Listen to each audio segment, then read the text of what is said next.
Hello மக்களே, இன்றைக்கி நம்ம பார்த்தீங்கன்னா 1 கிலோவில் சிக்கன் குழம்பு கிரேவி பண்ண போகிறோம். பார்த்திங்கன்னா பொடி உள்ளி வெட்டி வச்சுருக்கிறோம், தக்காளியும் உருளைக்கிழங்கும் வெட்டி வச்சுருக்கிறோம். வந்து சூடு பண்ணியாச்சு. சரி போடுறோம், கொஞ்சம் பொரிஞ்சிருச்சு. அப்புறம் பொடி உள்ளி ஆட் பண்ணுறோம்.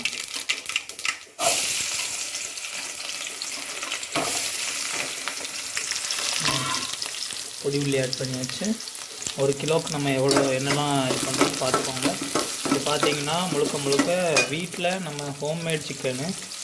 வெங்காயம் கொஞ்சம் வதங்கணும், மெரூன் கலரில் வந்தோடனே பார்த்தீங்கன்னா ஒரு கொத்து கருவேப்பில்லை அப்படியே ஃபுல்லாக போடுங்க. தக்காளி போடுங்க. தக்காளி ஆட் பண்ணியாச்சு. எத்தனை தக்காளிமா? 2 தக்காளி. 1/4 கிலோ பொடி உள்ளி. தக்காளி போட்டு உடனே உப்பு போட்டாச்சு.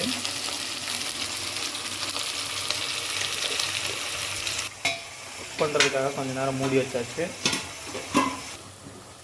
இப்போ பார்த்தீங்கன்னா தக்காளி வெங்காயம் எல்லாமே நல்லா மசிஞ்சிருச்சு. கரெக்டாக உப்பு போட்டு லைட்டாக ஹை ஃப்ளேமில் வச்சு கொஞ்சம் நேரம் மூடி வைங்க. சொன்னால் கொஞ்சம் ஹீட்டில் டக்குன்னு இதாயிரும். அதுக்கப்புறம் பார்த்தீங்கன்னா அடுத்த என்ன தேவையோ நம்ம ஆட் பண்ணிக்கலாம். இப்போ கொஞ்சம் நேரம் மூடி வச்சுருங்க. மக்களே நல்லா பார்த்தீங்கன்னா எல்லாமே வதங்கிருச்சு. இப்போ நம்ம வந்து 1 கிலோவில் சிக்கன் எடுத்து வச்சுருந்தோம். சிக்கன் அப்படியே ஆட் பண்ணுறோம். மஞ்சளும் உப்பு பொடியும் போட்டு சிக்கன் நல்லா கழுவி தான் நாங்கள் வச்சுருக்குறோம். அது மாதிரி மஞ்சளும் உப்பு போட்டு நல்லா கழுவிக்கோங்க. இப்போ உருளைக்கிழங்கு எடுத்து வச்சுருக்குறோம். உருளைக்கிழங்கு வெட்டி போட்டாச்சு. அப்புறம் போட்டு நல்லா கிண்ட வேண்டியதான். மஞ்சள் தூள் கொஞ்சம் 1/2 ஸ்பூன் போடுங்க, போதும். அப்புறம் பார்த்தீங்கன்னா சிக்கனுக்காக நீங்கள் வந்து இது கூட ஆட் பண்ணணும் தனி மிளகாய் தூள்னு ஒன்று உண்டு. சிக்கன் குழம்பு பொடி ஆட் பண்ணாலும் சரி. அப்படி இல்லாமல் சிக்கன் டேஸ்ட்டுக்கு வரணும் அப்படின்னு பார்த்தீங்கன்னா இது கூட வந்து வத்தல் பொடி, மஞ்சள் பொடி, மல்லித்தூள், சீரகத்தூள், வேறு குழம்பு பொடி லைட்டாக இதெல்லாம் போட்டு நீங்கள் வந்து மூடி வச்சுருங்க. அப்படி இல்லை அப்படின்னா இந்த மாதிரி சிக்கன் கடையிலே போனீங்கன்னா சிக்கன் வாங்குகிற இடத்துலையே சிக்கன் குருமா அண்ட் குழம்பு மசாலா கிடைக்கும். இதை மாதிரி பார்த்தீங்கன்னா இந்த மாதிரி 2 பாக்கெட் ஆட் பண்ணால் போதும்.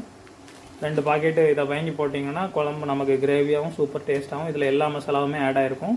ஸோ வந்து நீ லைட்டாக ஒரு 10 மினிட்ஸ் மட்டும் அதில் விட்டுட்டு அப்புறம் உடனே மசாலா தட்டிடலாம். கொஞ்சம் நேரம் ஹோல்ட் பண்ணி வைப்போம்.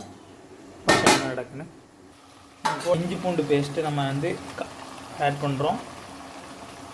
100 கிராம் இஞ்சி 50 கிராம் பூண்டு போட்டு அரைச்சி வச்சுக்கோங்க. அரைச்சி வச்சுட்டு மொத்தமாக கொஞ்சம் நேரம் கிண்டுட்டு பார்த்தீங்கன்னா நல்லா கிண்டி விட்றாங்க. இஞ்சி பூண்டு பேஸ்ட் போட்டதுக்கப்புறம் நல்லா கிண்டுனதுக்கப்புறம் இஞ்சியில் உள்ள வாட்டர் நம்ம அப்படியே அதில் கொஞ்சம் ஊற்றி விட்டுறோம். கொஞ்சம் வாட்டர் ஊற்றிருக்கிறோம்.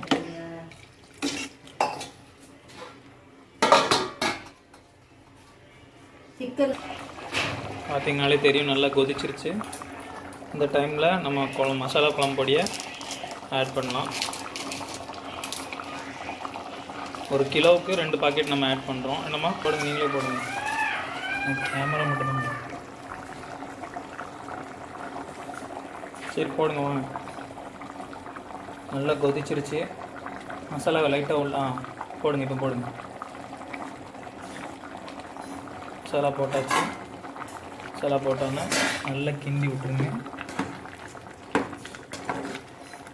நீங்கள் கொஞ்சம் கலராக வேணும் அப்படின்னு நினச்சிங்கன்னா லைட்டாக வத்தல் பொடி மட்டும் ஆட் பண்ணிக்கலாம். இதில் வேறு எதுவுமே தேவையில்லை. எரிப்புக்காக நம்ம கொஞ்சம் வத்தல் பொடி மட்டும் ஆட் பண்ணாலே போதும்.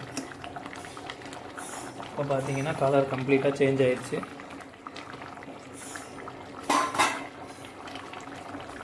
இதுக்காக வத்தப்பொடி ஆட் பண்ணியிருக்கோம்.